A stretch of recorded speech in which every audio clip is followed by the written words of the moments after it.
সোমবার এক অনুষ্ঠানের মধ্য দিয়ে ত্রিপুরা স্পোর্টস ক্যারাটে অ্যাসোসিয়েশনের পক্ষ থেকে সংবর্ধনা অনুষ্ঠান আগরতলার প্রান্তিক ক্লাবে।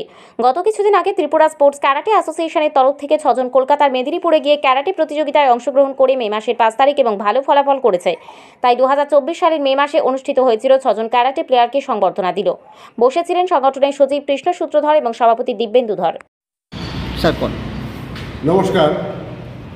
স্পোর্টস ফেস্টিভ্যাল ইন্টারন্যাশনাল যে ক্যারাটে কম্পিটিশন চ্যাম্পিয়নশিপ হয়েছে 2024, আমাদের রাজ্য থেকে আমাদের যে ত্রিপুরা ক্যারাটে অ্যাসোসিয়েশনের আমরা 6 জন প্লেয়ারকে পাঠিয়েছিলাম। সেখানে আমাদের কোচ হিসাবে গিয়েছিলেন মহিলা কোচ এবং আমাদের ম্যানেজার যিনি আমাদের ত্রিপুরার যিনি ক্যারাটে অ্যাসোসিয়েশনের সচিব কৃষ্ণ সূত্রধর মহোদয় গিয়েছিলেন। আমরা 6 জনকে প্লেয়ারকে আমরা পাঠিয়েছিলাম, 5 জন বয়েজ এবং 1 জন গার্লস। আমাদের ছেলেমেয়েরা ভালো রেজাল্ট করে ওনারা এসেছেন। 5 তারিখ হয়েছিল কলকাতা মেদিনীপুরে। সেখানে আমরা 6টা গোল্ড, 4টা সিলভার, 2টা ব্রোঞ্জ আমরা পেয়েছি। তা আমরা একটু দেরি করে ফেলেছি তাদেরকে সংবর্ধনা দিতে। আমরা 2023-এ যারা গিয়েছিলেন আমাদের রাজ্য থেকে 4 জন ছেলেমেয়ে, তাদেরকেও আজকে আমরা সংবর্ধনা দিয়েছি। সেখানে তারা ব্রোঞ্জ মেডেল পেয়েছিলেন। আমরা কোথাও থেকে সাহায্য পাইনি। আমাদের এই ছেলেমেয়েরা, ওদের গার্জিয়ানরা এবং আমাদের ইনস্টিটিউটের তরফ থেকে আমরা এই স্পোর্টস ফেস্টিভ্যালে আমরা পাঠিয়েছিলাম। আগামী দিনেও আমরা আমাদের রাজ্য থেকে আমাদের প্লেয়াররা যাবে। আমরা এই ত্রিপুরা ক্যারাটে অ্যাসোসিয়েশন, আমি সভাপতি হিসাবে এবং আমার পাশে আমাদের সচিব আছেন কৃষ্ণ সূত্রধর।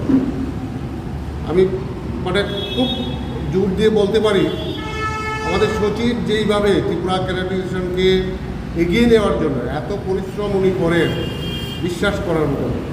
কারণ আমরা চাই এই ক্যারাটে যাতে একটা সারা রাজ্যে আমাদের অলরেডি 7টা ডিস্ট্রিক্টে আমাদের এই ক্যারাটে অ্যাসোসিয়েশনের চলছে। আমরা আগামী দিন আরও সুন্দরভাবে এই ক্যারাটেকে আমরা আরও এগিয়ে নিয়ে যাব।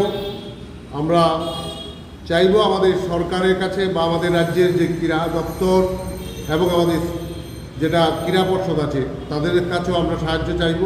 আগামী দিন যেন আমরা এই খেলাটাকে আমরা যেন আরও সুন্দরভাবে রাজ্যের ছেলেমেয়েদেরকে আরও প্রতিষ্ঠিত করার জন্য এবং দেশের যেই খেলা হবে সেখানে পাঠিয়ে যেন আমাদের রাজ্যের সম্মান আরও বৃদ্ধি পায়, সেই দিকে লক্ষ্য রেখে আমরা আমাদের এই ক্যারাটেকে আমরা এগিয়ে নিয়ে যাব।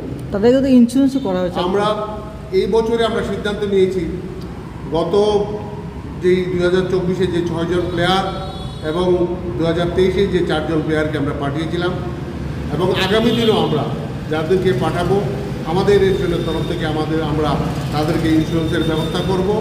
সেই ইন্স্যুরেন্সের টাকাটা আমরা দেবো ইনস্টিটিউটের তরফ থেকে। কারণ আপনারা জানেন